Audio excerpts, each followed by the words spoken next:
තාත්තා කෙනෙක් කියනවා කොල්ලට අවුරුදු 16යි හාමුදුරුවනේ ළමයා ටිකක් මුරණ්ඩු වෙනවා. මං ඇහුවා දැන් ඔය ඇත්තෝ මොකද කරන්නේ මුරණ්ඩුකමට? මං ටිකක් තදට ඉන්න පටන් ගත්තලු එතන ඉඳලා. මැත්තොත් එහෙම ළමයි දඟයි නම් අම්මලා තාත්තලා මොකද කරන්නේ? තදට ඉන්නවා. ඌවා දඩ ගොන් වැඩ පින්නසොනේ. මෝඩකම් මොනවාද? ළමයිට තදට ඉන්න එක. මම ඇහුවා අර තාත්තගෙන් කොල්ල එහෙනම් මද්ද්‍රව්‍ය වලට තුරු වෙලා ඇත්තේ කියලා. නෑ එහෙමනම් දැනගන්න නෑලු අම්මගේ වැඩේ හැම වෙලේම කොල්ලයි කට ඉබිනකලු. කොහරි ගිහින් ආපු ගමන් මොකද කරන්නේ? කට ඉබිනු. ඔය පෙරේද නේද පළවෙනිදා. තිබ්බ වැලි කන්දේ පොළොන්නරුවේ ලොකු දේශනාවක්. මම හිතන්නේ 5000කට වැඩි සෙනග වැලි කන්ද නගරේ ක්‍රීඩා පිටියේ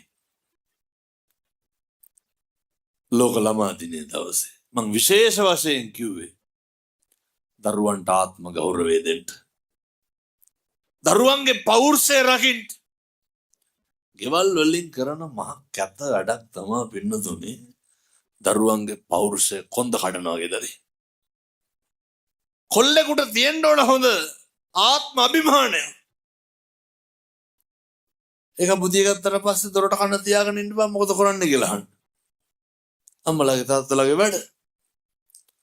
මම ඇහුවා තාත්තගෙන් ඔය තදට ඉන්න මතක් වුණා වගේ කවද්ද ළමයාත් එක්ක අන්තිමට බත් කටක් කෑවේ. මතක නැහැ. මේ තාත්තලාට මතකද? කවද්ද කොල්ලට අන්තිමට බත් කටක් කැව්වේ? කවද්ද ළමයාගේ ඔළුව අත ගෑවේ? එතකොට කියනවා මේ එහෙම බුරුලට ඉඳලා බෑලු. වෙන්න මොකද වෙන්නේ? ළමයි බුදුහාමුදුරුවෝ උගන්වන්නේ මොකද්ද? එකට එක කරන එක නවත්තන්න. ගෙවල් වල ප්‍රශ්න ගොඩක් අඩුයි කට වහගෙන එක ඉන්නවනේ.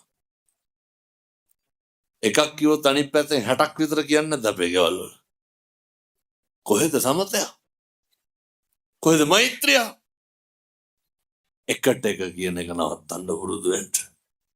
එකට එක කරන එක නවත්තන්න. මම ඇහුවර තාත්තගෙන් කවත් අන්තිමට කොල්ල අරගෙන මගේ පුතේ කියලා තුරුල් කරගත්තේ. එක දවසක්වත් නැහැ. අර බෙදාගෙන ඉන්නව නේද ගෙවල් වල? මේ තාත්තා සැරට ඉන්නවා අම්මා බුරුලට ඉන්නවා. අනේ කවුද ඔය කියන්නේ? හදාගත්ත මනස්ගත වෙන්නේ දරුවෝ ඈත් වෙන එක විතරයි. මම අපේ තාත්තලාට කියනවා පැත්තොන්ගේ අර බජාර් භාෂාවෙන් කියන්නේ ආතල්නේ. පැත්තන්ගේ ආතල් හින්දා දරුවෝ නැති කරන්න එපා. ඒ මොකද්ද? දරුවොත් එක්ක බත් කටක් කාලා බුදිය ගන්න තියෙන වෙලාව කොහෙවත් යන්නේ උන් එක්ක බොණ්ඩ දා ගන්න එපා. බිරිඳයි දරුවෝ එක්ක ගෙදර ඉන්න තියෙන වෙලාව කොහෙවත් යන මිනිස්සුන්ගේ පාටි වලට ගිහිල්ලා වැඩක් තියනවද? එක බිරිඳයි දරුවෝ එක්ක ඉන්න නිදා ගන්න බත් ටික කන්න වැළඳ ගන්න තුරුල් කර ගන්න තියෙන වෙලාව හම්බ කරන්නම යට කරන්න එපා. මේව නම් පුරුදු වෙන්න වෙනවා පින්නතුනේ. මේවා පුරුදු වෙන්නේ නැතුව නේ කටින සිවුර කිල්ලක් වැඩක් තියනවද? මෙව්ව ගෙදරක නැත්තම් චෛත්‍ය ගෙඩි පිටින් කිල්ලක් වැඩක් තියනවද? මේවා තියෙන්න ඕන පින්නතුනේ. ගෙදරක ආදරය තියෙන්න ඕන. ගෙදරක ව්‍යාපාදේ නැති කරන්න පළමු තැන ගෙදර වෙන්න ඕන. වෛරය, ක්‍රෝධය, ද්වේෂය පටන් ගන්නේ ගෙදරින්. ඒක එතනින් නැති කරන්න පුරුදු වෙන්න ඕන.